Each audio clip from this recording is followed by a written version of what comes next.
Bonjour, la carte 20, la résurrection, ou le jugement du tarot de Marseille. Alors cette carte est une belle carte, ça signifie le renouveau, changement favorable. Donc, étudions cette carte, cette signification. Le maître Samael nous dit que, donc sa signification de base, la résurrection. Changement favorable, profites-en en finir avec ses faiblesses.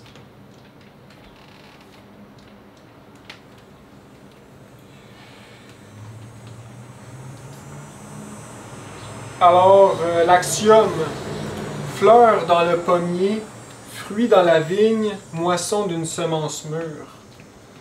Donc ici, ça nous montre que tout est prêt, on peut entamer le pas. Mais bien sûr, ici, ça nous montre qu'il n'y a pas de résurrection sans la mort. Hein? Un ne va pas sans l'autre. Donc ici, ça annonce des choix harmonieux, des initiations heureuses, des travaux de gain. Compensation pour le bien comme pour le mal, amis fidèles qui annulent l'action des amis traîtres, etc. Donc on voit ici l'image de cet arcane, un sarcophage avec un épervier qui sort du sarcophage. Donc le maître Samael nous dit, dans les eaux de la vie, une colonne symbolise, oui, dans les eaux de la vie, on voit la colonne ici, symbolise l'édification. La base de la colonne est la pierre cubique. Des deux colonnes, la blanche et la noire, seule subsiste la blanche, symbole de purification. Ça nous apporte aussi au 2, 2 plus 0 égale 2, qui est la science occulte. Donc, la science occulte, la science de l'alchimie, et la science qui englobe toute la science véritable, anatomique, métaphysique, qui a été rapportée dans la glose à travers toutes les époques et qui a été enseignée par tous les avatars et maîtres. C'est cette science qui est importante, en fait, la vraie science. Pas celle d'aujourd'hui qui est en fait très fragmentaire et qui s'oppose même à cette science véridique. Donc la science d'aujourd'hui, on dit antéchrist, sert à la destruction et la séparation de l'âme de chaque être humain avec son principe divin. C'est une science matérialiste. C'est l'antéchrist. Donc on voit ici l'épervier à la tête humaine qui s'échappe du sarcophage. Ça nous montre ici une résurrection, en fait c'est l'âme, ça représente l'âme. Avec le bâton de pouvoir, etc. On voit ici sur la tête la glande pinéale qui nous apporte que c'est le lien qui est l'illumination, soit sur le sarcophage ou sur l'épervier. Et donc voilà. La colonne, on sait c'est quoi la colonne, édifier la colonne. C'est l'initiation à travers notre propre organisme et la pierre cubique qui est la base de tout. Donc le maître, il nous parle ici de, bien sûr, des corps solaires parce qu'il n'y a pas de résurrection sans initiation. L'initiation va nous arriver, va nous apporter la création de notre âme, qui veut dire premièrement la création des corps solaires. Et c'est avec ces corps solaires qu'on va pouvoir expérimenter les mondes de conscience, les mondes invisibles. On va pouvoir vivre dans le monde astral, si on a créé notre corps astral. Dans le monde mental, si on a créé notre corps mental. Et dans le monde causal et les autres, si on a créé le corps causal. C'est ça les corps existentiels de l'être, qui sont les habits de noces qu'on parle dans la Bible. Donc, il dit ici qu'il existe 4 corps. La momie, en Égypte, ils disent l'âme de tout hiérophante égyptien possède 4 corps. La momie, qui est le corps physique, le Ka, qui est le corps astral, le Ba, on va le marquer ici. Donc la momie, qui est le corps physique, le Ka, qui est le corps astral, le Ba, qui est le corps mental, et le Ku, qui est le corps causal. Ce sont des corps véridiques, mais invisibles pour les gens inconscients et la science officielle parce qu'elle est subtile. Elle est énergétique moléculaire. Et donc le corps astral nous permet de vivre dans la région moléculaire de la nature, qui est une région avec moins de lois, plus léger. Corps mental, la même chose, encore plus subtil et causal aussi. C'est les paradis qu'on parle dans la Bible et partout. Donc voilà. Et ensuite, le maître vient nous expliquer qu'il existe 3 types de résurrection. La résurrection spirituelle.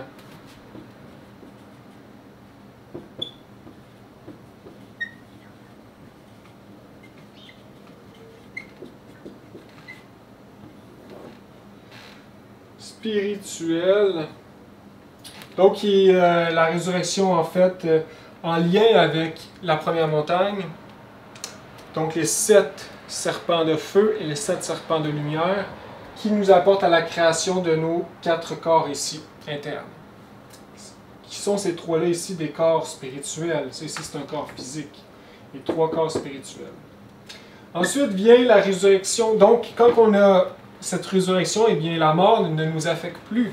Parce que la mort est tout simplement l'âme qui s'en va endormie dans le monde astral. Eh bien là, nous sommes éveillés à un certain niveau, assez que le monde astral n'est plus... nous ne sommes plus endormis dans ce monde subtil. Et donc voilà, la mort ne nous affecte plus déjà. Hein? Puis c'est juste le début, c'est ça qui est incroyable. Parce qu'il y a des étapes et des étapes, des niveaux et des niveaux. Donc ici, résurrection spirituelle. Ensuite, le maître il nous dit la résurrection du corps de libération.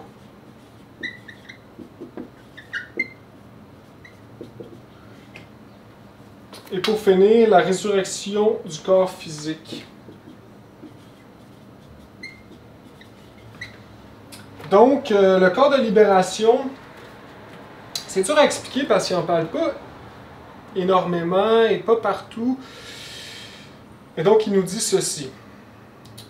Celui-ci se réalise dans les mondes supérieurs. Ce corps s'élabore à partir des meilleurs atomes du corps physique.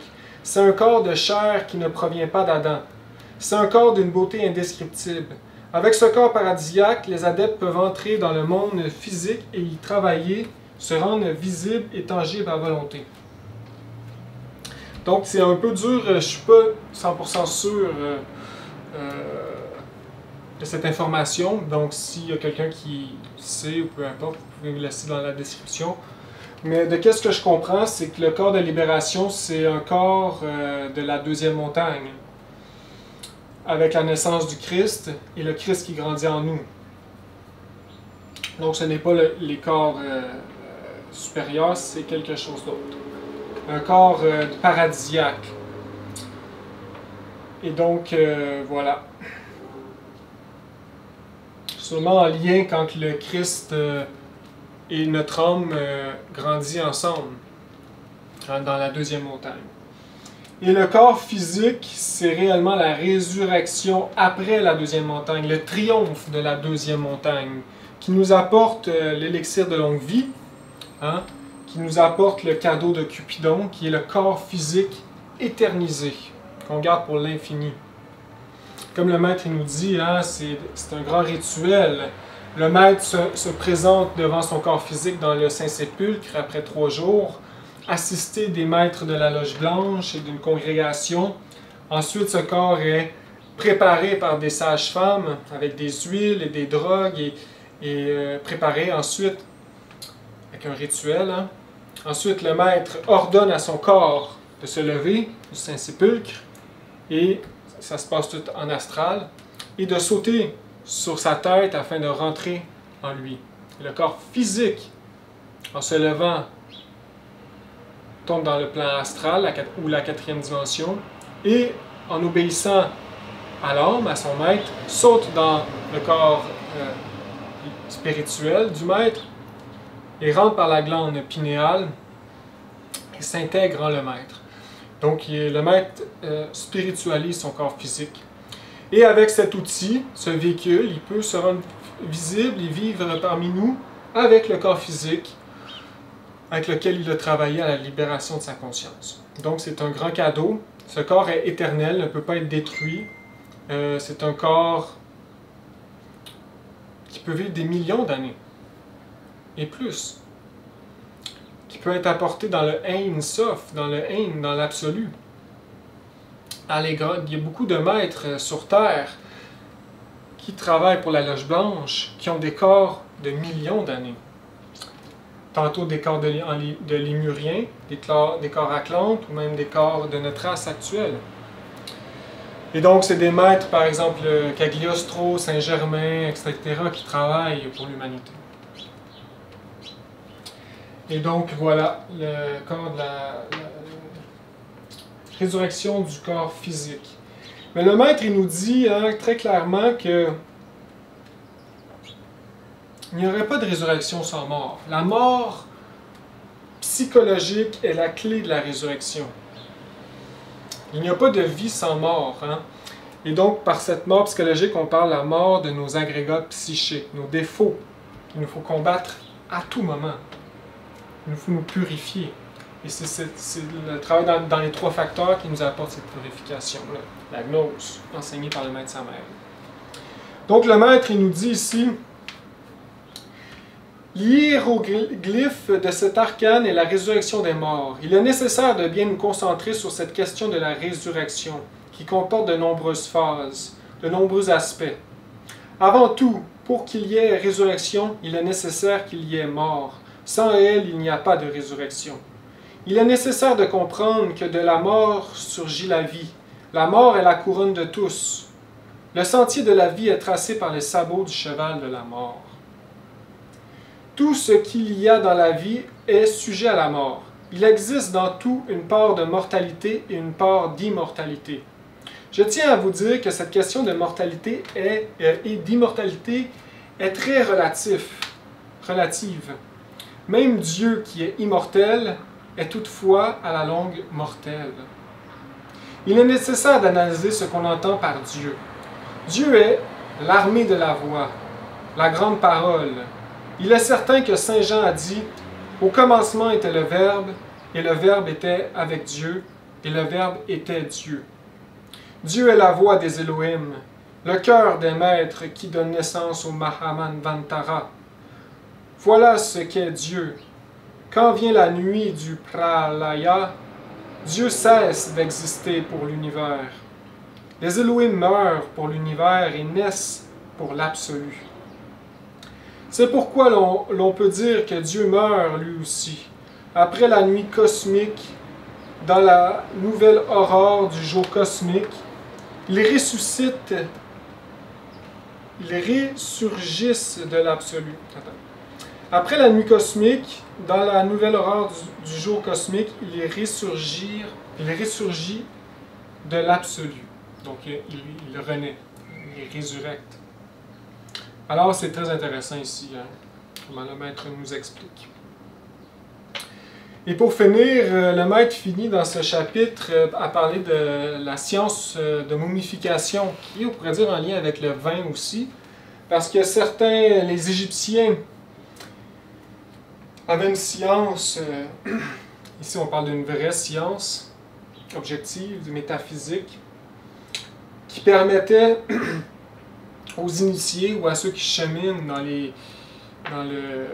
l'éveil de la conscience, à l'époque, de conserver leur corps physique en état de catalepsie, donc semi-vivant. Donc, à sa mort, l'âme sortait du corps, mais réussissait à garder le corps vivant. Donc, capable de traverser le temps sans dépérir. Pour que, éventuellement, si l'âme, en revenant dans les autres résurrections, réussit le chemin, le Père, s'il veut, si c'est la volonté du Père, il pourrait reprendre le corps qu'il a laissé en Égypte. Donc ça peut être très utile, parce que si par exemple, comme le maître Samaël en personne, il avait une momie, et on sait que le maître Samaël, à la fin de sa vie, eh bien, son corps physique était abîmé, soit par la vieillesse, par des maladies, par c'est juste ses doigts qui a tapé au-dessus de 60 livres et des textes. Ses doigts étaient démolis, donc son corps était vieux et abîmé. Et donc la volonté de son père, c'était d'aller chercher le corps en Égypte. Puis on se rappelle aussi qu'avec le temps, il y a une dégénérescence génétique. Donc les corps, il y a 4000 ans, 5000 ans, étaient beaucoup plus vivifiés, forts et grands et costauds, et les glandes étaient plus actives et grosses. Donc reprendre un corps de l'Antiquité est favorable. Juste intéressant, j'ai vu ça cette semaine, le maître Samaël qui parle à Oscar et qui dit, il parle de la Rome antique, quand il était juste César, il dit à cette époque, on était fort et grand, on tenait des épées immenses qu'aujourd'hui on n'est même pas capable de tenir avec une main, et puis on se battait comme des titans. Il dit aujourd'hui, on n'a plus cette force, on est dégénéré, mais l'épée aujourd'hui, c'est la langue. Et la bataille, c'est la bataille intérieure. Donc voilà. Donc il dit ici, le maître, il y avait un secret très spécial pour la momification. On devait enlever le cerveau, les viscères et le cœur, et on les conservait dans des vases sacrés. Dans le creux laissé à la place du cœur, on plaçait le symbole de la vache d'or sacrée et les attributs de Hathor. Le corps se conservait grâce au fait que les Égyptiens préservaient le corps éthérique. Ils appliquaient des bandages très savants sur les chakras, sur la paume des mains, sur la courbure des pieds. Le miel d'abeille aidait à conserver la momie. Et on faisait garder la momie par des génies élémentaux. Eux-mêmes étaient sous la protection du génie de la terre Keb. Donc c'est vraiment très intéressant. Donc, c'est des momies qui ne peuvent pas être trouvées. Les chercheurs vont être soit repoussés ou soit juste éliminés. Les momies qui ont été trouvées, c'est des momies mortes. Hein. Il existe deux types de momies. Ça ici, c'est des momies sacrées. Alors voilà. Très intéressant. Il dit que la science égyptienne vient de la science, la sagesse Atlante, et la science Atlante, la sagesse Atlante vient de la Lémurie, etc. Alors voilà pour cette carte. Aussi, c'est en lien un peu avec la conférence du 13 où je parle de la résurrection d'une autre façon. Donc terminons ici par la lettre hébraïque en correspondance, qui est la lettre Resh.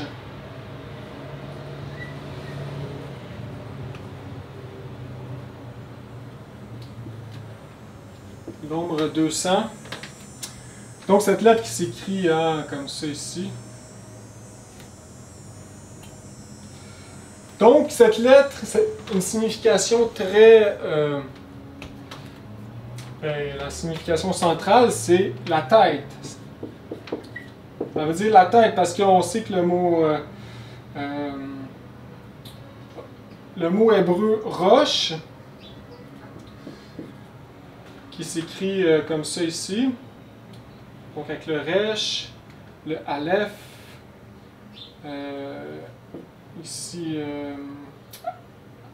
le shin aleph et yod, donc resh, ça veut dire la tête en hébreu. Donc ici, ça symbolise la tête. On sait aussi que le mot resh ici, qui s'écrit en fait avec ces trois lettres-là ici,